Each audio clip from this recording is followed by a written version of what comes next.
What metrics do you find are the most important for someone in the rental industry? KPIs related to inventory. Which ones are selling the best, the most? Really focus on doubling down on them instead of finding the next flashy thing and jumping to it. If you know little Johnny has a birthday on April 28th, you know that you should probably give that parent a call around April 1st. You know exactly when it's going to be, and you could send 5% discount email to really drive that business. What are the most important metrics to kind of monitor return of investment? You know, what JumpOrange things are hot right now, if anybody wants to know.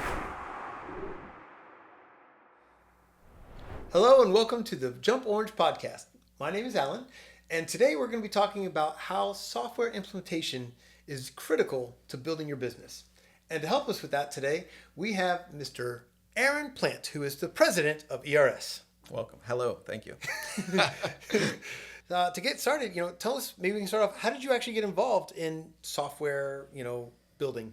Yeah. Of course, it's not normal or relatively normal. So I actually came from as a customer. So I was in the pharmaceutical industry deploying an enterprise software solution against 5 different business units there, and essentially got poached by the software developer. And the reason was they wanted someone who was a subject matter expert to be able to rebuild their next version of the software. And at the time, I had a new baby, new house. My wife worked there, and we decided to uproot it all and move to Texas and get started in that industry. So I came in, knowing what the solution needed to be or having a strong opinion on it, but not knowing how to build software. So spent that time learning how to build the software, how a software company runs, our customers, and really it all comes back to being true to that customer base, right? We're providing a software. Software is created to provide a solution for a specific need, and I've spent the last 15 years learning how to do that and executing on it until I had the opportunity to actually run software businesses writ large. So I think this is business 13 through a different career, through real estate, MarTech, through biomedical research, and I just love the field. I love providing solutions for customers and solving those problems, and software is a great tool to use to do that. I would agree. Now, anytime you have a new tool, there's a lot of benefits to it, but sometimes there are people kind of make some beginner mistakes. Mm-hmm. So maybe you could kind of talk a little bit about what some of the mistakes you see. Mistakes is a tough word, but the mistakes that people make when they're first trying to implement software into their party rental business. Well, I'd say the first mistake they make is not purchasing software to begin with. Trying to run your business on spreadsheets, duct tape and chicken wire, as we like to call it. Not probably the great option, but everyone's got to start somewhere. When you are ready to make a software choice, you've usually done your homework on what solution to provide is best for you, what that return is that you expect, and so you're all excited post-sales.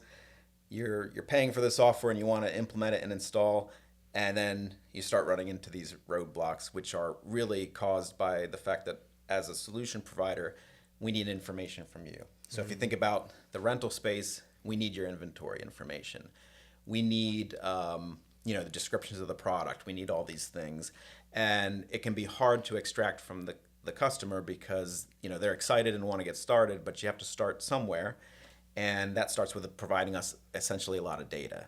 And so we work on ways to try to make that easier for our customers, and we try to do as much work as we can, but at the end of the day, we can't implement your first booking without that information, right? So the big pain is that. And so the advice to get through that from the customer lens is to provide that stuff when your vendor asks for it. B, keep it simple. Don't throw all your inventory in every spoon, fork, and knife, chair. Focus on those key things that are actually driving value for your business, or you think will drive value for your business, and start with those things. So keep it simple. Focus on what you need to onboard, and then when you get that first booking, and the next day you see that money in your bank account, then you know you've completed the implementation, right? There you go. That is a joyous feeling, like that first one, right? Now, I guess when monitoring your your software and stuff like that. What metrics do you find are the most important to for someone in the rental industry to kind of monitor to ensure they're having a healthy growth of their company, not too fast, not too slow? Yeah, obviously tracking those bookings, right? How many are you processing? What the average sale price is also important, right? To see kind of which items are showing the best. And then doing some analysis that I don't think is done in the industry very much right now, tracking customer lifetime and the value associated with the lifetime, which is really a simple equation of the lifetime in, years or months, whatever time metric, against the times the average sale price. And it's not about the number that you get. You may think it's high or low or just right. It's about tracking that number over time. That's going to be more informative on how to grow and scale your business based on how it's changing up or down over what the actual number is. In terms of ROI from a customer base, I think you really want to focus on, we mentioned it before from a metric, but on the KPIs related to inventory, right? Which ones are selling the best, the most, and really focus on doubling down on them instead of, finding, I call it Barracuda syndrome, finding the next flashy thing and jumping to it and just buying that. And then next year you realize, you go back and look at the metrics and you used it 3 times, right? And now you're stuck with it and you got to unload it. So that's probably the biggest thing in the event rental space to focus on is really, if you're going to track one thing, aside from your sales, track that inventory, how it's being used, who's using it. You want to stay niche and not try to be everything to everyone. Yeah, because sometimes people are like, oh, I have to have tables, I have to have chairs, I have to have this inflatable, I have to have a popcorn machine, and then you become so widespread and you put so much of your capital into things that may not work with your niche. Correct. Yeah, exactly. Now you can grow there. I mean, the guys who have been successful, they have all those things, and I think that's part of the gap, right? The vision gap is that you're starting a business and you're looking at the 2 million and up guys, and you're seeing the depth and breadth of their features, and you want to get there. But what any of them will tell you is start small, stay in your lane, pick one thing to be good at, and execute on that. And what data do you think is most important to leverage to make sure that as you're trying to build your business, that you're leveraging those particular data points to follow, that's going to give you your best profitability or return of investment?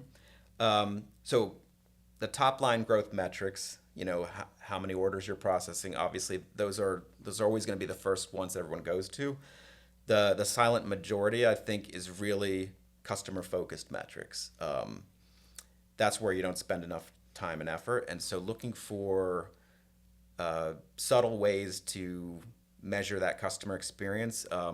In the event rental business, something that's different from a lot of other businesses when it comes to repeat customers is, I equate them more to real estate agents in that you only need a real estate agent when you're buying a house, and you're only buying a house when you're having a life-changing event. So it's very infrequent.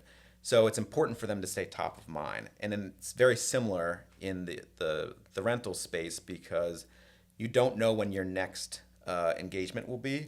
I mean, obviously, if you're hired on to fulfill a kid's birthday party, pretty good chance they're going to have that birthday next year at the same time. But what are you doing to keep yourself top of mind for that customer between that 365-day window? Yeah, and like you even said, like being on top of your customers. And if little Johnny has a birthday on April 28th, that you should probably give that parent a call around April 1st and be like, hey, I know, how's little Johnny doing? Were you going to be having another party or something like that? And building those customer relations is fantastic. Yeah. And you can do a lot of that with proper software and being able to track things on that more global scale. Yeah. The software operationalizes the customer focus actions, but the customer focus actions are always coming from the person, right? That's the heart of the business. The software solution is the brains of the business, but that's the heart. And so you use the brains to execute on the heart. And if you think about that, about Johnny's birthday party, you know exactly when it's going to be. And you could send a 5% discount email coupon, instead of or along with that phone call to really drive that business, 60 days out or whatever that time frame is. I guess to talk about the grand scheme of things, maybe you can kind of share your thoughts a little bit on what are the most important metrics is to kind of monitor to make sure that we get the return of investment, and why is this so critical in order to build a successful business? In terms of like the products you choose or executing on the usage of the software? I think, maybe we can touch on both of those cases.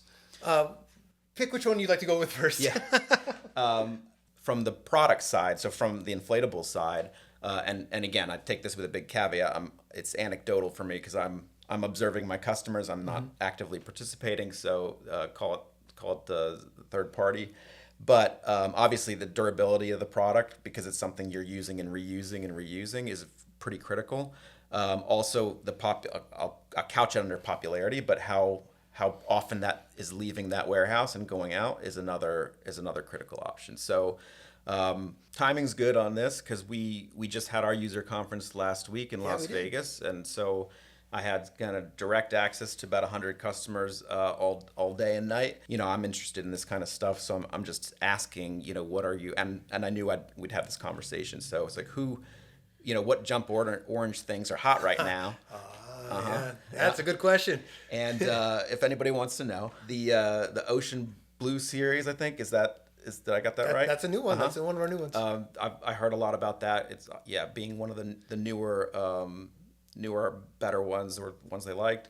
Of course, gummy bear. I never forget gummy bears. And even at IAPA, you guys unveiled those, and there was a lot of gummy bear action. A lot of people wanting the mini, micro, macro gummy bears that were riding up and down the slides. So I heard a lot about that. And then there's a soccer training one. Yeah. So those are the three that I recall that people were milling about during breaks and stuff. That's awesome. Yeah.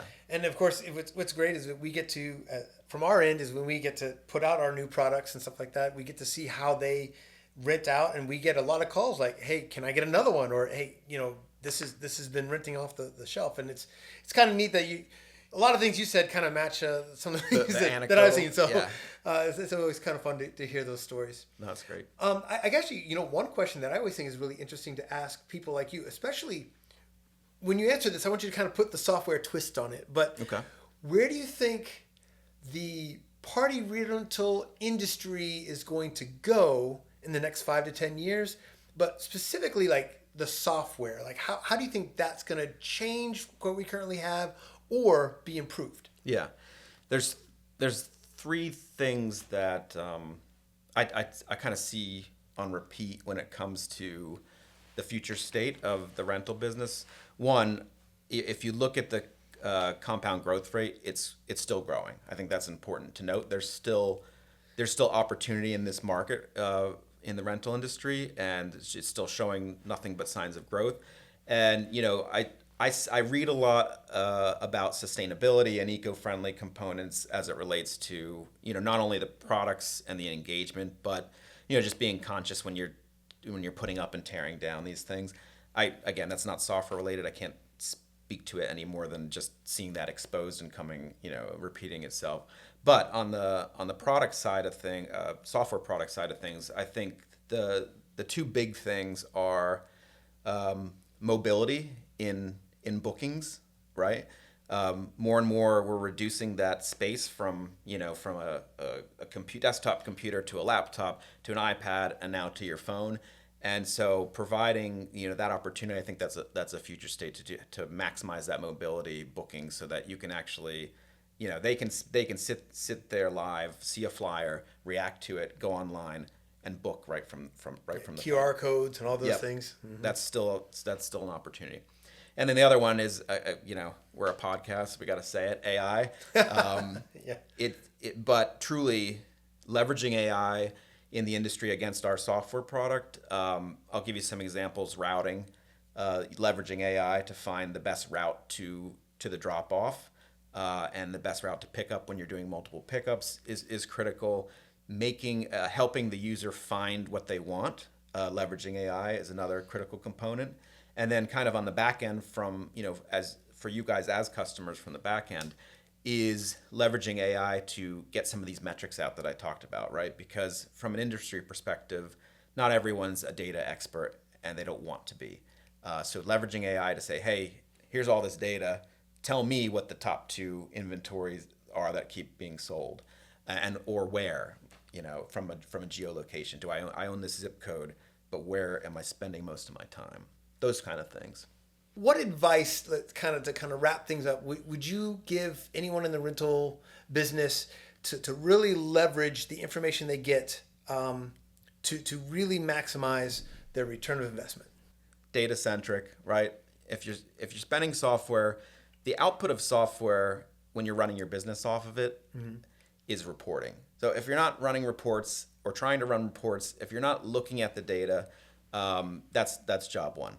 And then once you have that data, it's going to sound antithetical, but when you have that data, don't over-index on analyzing it, right? Look for the big rocks.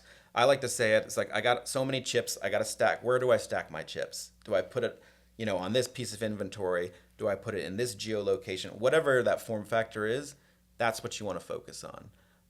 That'll make for a good use of the product. You'll get a great ROI. We'll be happy, you'll be happy, and your customers will be happy. That is a terrific summary. Thank you so much. Aaron, we really appreciate you coming out and talking about your experience with ERS and all the software that you've worked with so many companies. That's amazing. And we do appreciate everyone for coming and watching us here and listening to us on any of your devices, whether you're on Spotify or Apple Podcasts or wherever you might be streaming this from. We greatly appreciate it. And we hope you check in with our next episode of our Jump Orange Podcast.